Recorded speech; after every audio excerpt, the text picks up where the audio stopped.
Srpska koalicija je jedina u Crnoj Gori ostala dostojna da brani vrijednosti porodice i jedina je budna na braniku srpstva i otadžbine.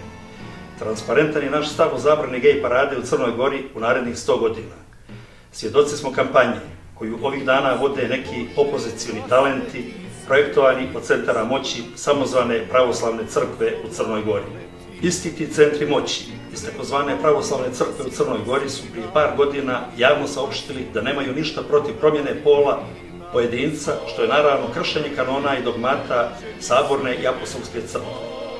Javnost zna da su isti uticajni pojedinci pravoslavne crkve u Crnoj Gori lično bili umiješani u umirovljenje, odnosno penzionisanje vladike Vasilija Krčavende posle skandala kada je dokazano da je dotični pripadnik gej populacije.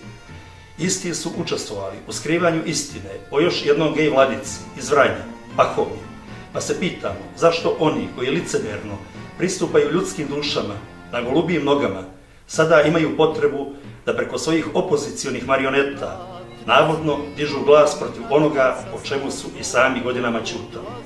Svaki častan čovjek vidi da se na ovaj način prezentuje prozelitizam utemeljivača pravoslavne crkve u Crnoj Gori, nastao na Sodomi i Gomori, dok se dio omađijane srpske populacije koristi kao stoka za projekte novog svjetskog poretka i stvaranje ekumenske crkve sa Vatikanom. Evidentno je da je sin jednog od parlamentarnih opozicionih poslanika i kandidata za gradonačelnika Podgorice javno etiketiran kao gej lobista, pa je i to još jedan razlog zašto su iz takozvane pravoslavne crkve u Crnoj Gori morali da nađu alternativnu varijantu učestvujući u novim političkim projektima. Brže bolje su odlučili da pokrštavaju svoje nove opozicione talente i svijetu pokažu poznatu jezuitsku mudrinu.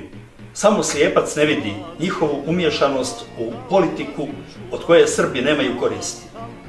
Mi iz Srpske koalicije smo utvrđeni u vjeri pravoslavnoj i zalažemo se za kanonski poredak Srpske pravoslavne crkve na svim prostorima, pa i u Crnoj Gori.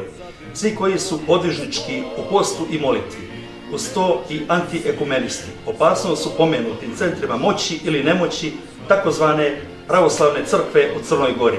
Istinom se borimo za ono u šta vjerujemo.